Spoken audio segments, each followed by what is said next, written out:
Hello everyone, welcome to academic solution. তো আশা করছি তোমরা সবাই ভালো আছো। তো আজকে আমরা আলোচনা করব class 9 English chapter 7 the power of inclusive language lesson 7.3.4 নিয়ে। তো চলো আমরা শুরু করি। তো দেখো এখানে কী বলা হয়েছে, now read the conversation given below, অর্থাৎ যে কনভারসেশনটা দেওয়া আছে সেটা পড়ো ইন পেয়ার্স অর গ্রুপ, যেটা তোমরা কী করো দলে দলে আলোচনা করো। আনসার দ্য ফলোয়িং কোশ্চেন, তারপর নিচে কোশ্চেনগুলো তোমরা আলোচনা করতে পারো। Letter share your answer with the class, এবং পুরো ক্লাসের সাথে তুমি তোমার অ্যান্সারগুলো শেয়ার করতে পারো। তো দেখো এখানে তোমার দেখছি আমরা দুজন কী করছে, দুজন বালক কথা বলছে। তো এখানে দেখো কী বলা হয়েছে, পিটার বলছে গুড মর্নিং, শুভ সকাল। I notice you speak English with a different accent, অর্থাৎ আমি খেয়াল করেছি কি তুমি ইংলিশটা তুমি ডিফারেন্ট অ্যাকসেন্ট বা বিভিন্নভাবে উচ্চারণ করো আমাদের থেকে। হোয়ার আর ইউ ফ্রম, তুমি কোথা থেকে এসেছো। মিন্টু কী বলছে দেখো, good morning, yes I am originally from a country in Asia, হ্যাঁ আমি এশিয়ার একটা কান্ট্রি থেকে এসেছি। English is not my first language, অর্থাৎ ইংলিশ আমার মাতৃভাষা বা প্রধান ভাষা নয়। But I have been living here for a few years now, কিন্তু আমি এখানে কী করছি, কয়েক বছর যাবৎ এখানে বসবাস করছি। পিটার দেখো কী বলছে আবার, ও দ্যাটস ইন্টারেস্টিং, আচ্ছা সেটা চমৎকার। Your English is really good, মানে তোমার যে ইংলিশটা খুব চমৎকার। But I have to admit, কিন্তু আমার স্বীকার করতে হবে, I sometimes struggle to understand you because of your accent, কিন্তু আমার কখন কখন কী হয়, মাঝে মাঝে তোমার অ্যাকসেন্ট বা তোমার উচ্চারণ বুঝতে আমার সমস্যা হয়ে যায়। তো মিন্টু দেখো তখন আবার কি বলছে, থ্যাঙ্কস ফর ইউর কমপ্লিমেন্ট, মানে তোমার যে কমপ্লিমেন্টের জন্য তোমাকে ধন্যবাদ। It's common for non native English speakers to have accent, অর্থাৎ দেখো এটা কি সে মিন্টু কি বলছে, হ্যাঁ এটা আসলে একটা সাধারণ ব্যাপার বা কমন ব্যাপার যে যারা নন নেটিভ ইংলিশ স্পিকার, মানে যারা জন্মগত যারা ইংলিশে কথা বলে না, ইংলিশে মাতৃভাষা না, তাদের অ্যাকসেন্ট একটু ভিন্ন হওয়াটাই স্বাভাবিক। হাউএভার, যাই হোক, accent shouldn't be a measure of someone's proficiency or intelligence, অর্থাৎ এই অ্যাকসেন্ট বা উচ্চারণ যে ব্যবস্থাটা আছে বা মানুষের যে উচ্চারণ বিধি আছে সেটা কারো যে তোমার প্রফিসিয়েন্সি বা দক্ষতা বা ইন্টেলিজেন্স বা মেধার স্বাক্ষর হতে পারে না কখনো। দেয়ার আর various accents within English itself, অর্থাৎ কারণ ইংলিশের ভিতরে আবার বিভিন্নভাবে আমাদের অ্যাকসেন্ট আছে, যেমন আমেরিকানরা একভাবে কথা বলে, তারপরে ব্রিটিশ যারা আছে তারা ইংলিশ অ্যাকসেন্ট তাদের আলাদা রকম, এক এক জায়গার ইংলিশটা এক এক রকম। And they all deserve equal respect and understanding, কিন্তু তারা সবাই কি ডিজার্ভ করে, ইকুয়াল রেসপেক্ট বা সমান রেসপেক্ট ডিজার্ভ করে। পিটার দেখো কি বলছে, I have what you are saying, মানে I understand what you are saying, আমি বুঝতে পেরেছি তুমি কী বোঝাতে চেয়েছো। But it's just easier for me to communicate, কিন্তু আমার এটার জন্য কি হয়, আমার ইজি হয় কমিউনিকেট করা with people who have accent similar to mine, মানে যার যার অ্যাকসেন্ট আমার সাথে মিলে যায় তাদের সাথে কমিউনিকেট বা যোগাযোগ করতে আমার ইজি হয়। ইটস নাথিং পার্সোনাল, এটা ব্যক্তিগত কোনো কিছু নয়। মিন্টু দেখো কি বলছে, I see where you are coming from, but it's important to recognise that language and accent are tied to power dynamics, অর্থাৎ দেখো সে কী বলছে, আইসি হ্যাঁ আমি বুঝতে পেরেছি তুমি কোথা থেকে এসেছো, কিন্তু এটা গুরুত্বপূর্ণ কী করা, রেকগনাইজ বা মনে রাখা কি ইংলিশ অ্যান্ড অ্যাকসেন্ট, মানে ইংলিশ এবং যে উচ্চারণ বিধি আছে, আর টাইট মানে সম্পর্কযুক্ত, টু পাওয়ার ডাইনামিক্স, অর্থাৎ পাওয়ার ডাইনামিক্সের সাথে এটা সম্পর্কযুক্ত। Native speakers of English often hold more influence and privilege in English speaking countries, অর্থাৎ যারা নেটিভ বা যারা জন্মগত যারা ইংলিশে কথা বলে তাদের কি মোর ইনফ্লুয়েন্স বা তাদের প্রভাবটা বেশি, অ্যান্ড প্রিভিলেজ মানে তাদের কর্তৃত্বটাও বেশি ইন ইংলিশ স্পিকিং কান্ট্রি, মানে ইংলিশের যে সকল কান্ট্রিতে কথা বলা হয় তারা যারা জন্মগত ইংলিশে কথা বলে তাদের সেখানে যে ইনফ্লুয়েন্সটা বেশি।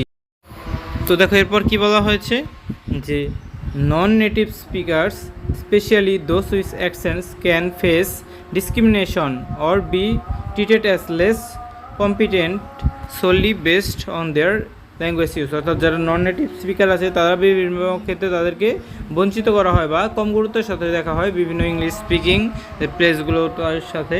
দেখো পিটার কি বলছে, I never thought about it that way, এটা আমি কখনো এইরকম করে ভাবিনি। আই অ্যাপোলোজাইজ, আমি তোমার কাছে ক্ষমা প্রার্থী। ইফ আই আনইনটেনশনালি মানে অযাচিতভাবে বা অনিচ্ছাকৃতভাবে, ইন্টেনশনালি মানে ইচ্ছাকৃতভাবে, তো আনইনটেনশনালি মানে হচ্ছে অনিচ্ছাকৃতভাবে, made you feel marginalized or just based on your accent, that wasn't my intention, মানে আমি যদি অনিচ্ছাকৃতভাবে তোমাকে কী করে থাকি, তোমার ইংলিশের জন্য তোমাকে কষ্ট দিয়ে থাকি ইংলিশ অ্যাকসেন্টের জন্য, তাহলে আমি তোমার কাছে ক্ষমা প্রার্থী। দ্যাট ওয়াজেন্ট মাই ইন্টেনশন, এটা আমার ইচ্ছাকৃত ছিল না। মিন্টু দেখো কী বলছে এরপর, অ্যাপোলজি অ্যাকসেপ্টেড, মানে তোমার অ্যাপোলজি বা তোমার ক্ষমাটা অ্যাকসেপ্ট করা হলো। And I appreciate your willingness to learn and understand, মানে আমি কী করছি, আমি অ্যাপ্রিসিয়েট বা প্রশংসা করছি তোমার উইলিংনেস বা ইচ্ছা যে আছে কোনো কিছু শেখার জন্য এবং বোঝার জন্য। Language should be seen as a tool of communication, অর্থাৎ ল্যাঙ্গুয়েজটা শুধু একটা কমিউনিকেশন একটা ওয়ে হতে পারে, rather than a measure of wands worth or abilities, মানে এটা শুধু কমিউনিকেট করার একটা ওয়ে, এটা কারো যোগ্যতার বা অ্যাবিলিটির তোমার কি প্রাধান্য হতে পারে না। It's crucial two be aware of the power dynamics at play and to treat all language future with respect and equality, অর্থাৎ আমাদের কী করা উচিত, এটা গুরুত্বপূর্ণ কি আমাদের এই পাওয়ার ডাইনামিক্স সম্পর্কে বা যে তোমার যে ল্যাঙ্গুয়েজের পাওয়ার ডাইনামিক্স সম্পর্কে আমাদের সচেতন হওয়া, অ্যাওয়ার হওয়া এবং সব ল্যাঙ্গুয়েজের ভাষাভাষীকে আমাদের কী করা, সমানভাবে ট্রিট করা এবং সমানভাবে রেসপেক্ট করা। তো দেখো এরপর পিটার কি বলছে, অ্যাবসলিউটলি ঠিক তাই, I will make a conscious effort to be more mindful on how I perceive and interact with people based on their language or accent, অর্থাৎ দেখো এখানে কী বলা হচ্ছে, আমি কি করব এরপর থেকে, আমি কনসিয়াস বা সচেতন থাকব এবং আমি বিভিন্নভাবে চেষ্টা করব মাইন্ডফুল হওয়া বা সচেতন থাকার of how I perceive and interact, মানে যেভাবে আমি মানুষের সাথে কী করব, মেলামেশা করব বা ইন্টারেক্ট করব, যোগাযোগ করব তাদের ল্যাঙ্গুয়েজ বা অ্যাকসেন্টের অনুযায়ী, এই ব্যাপারে আমি সবসময় সচেতন থাকবো। তো ইটস এ ভ্যালুয়েবল লেসন, এটা আমার জন্য খুব গুরুত্বপূর্ণ একটা শিক্ষা।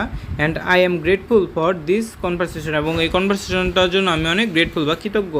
মিন্টু দেখো এরপর কী বলছে, আই এম গ্ল্যাড, আমি খুশি, উই হ্যাড দিস ডিসকাশন, আমাদের এই ডিসকাশনটা যে হলো, is through open conversations like this that, এটা একটা কিন্তু ওপেন কনভারসেশনের মতোই হলো, we can challenge and dismantle the power relations associated with language use, অর্থাৎ এর ফলে আমরা কী করতে পারি, লাইক দ্যাট উই ক্যান কী করতে পারি, চ্যালেঞ্জ করতে পারি এবং ডিসমেন্টেল করতে পারি আমাদের যে পাওয়ার রিলেশনটা আছে যে ল্যাঙ্গুয়েজের ইউজের সাথে, এটার সম্পর্কে আমরা কীভাবে করতে পারি, ওপেন কনভারসেশন আমরা করতে পারি।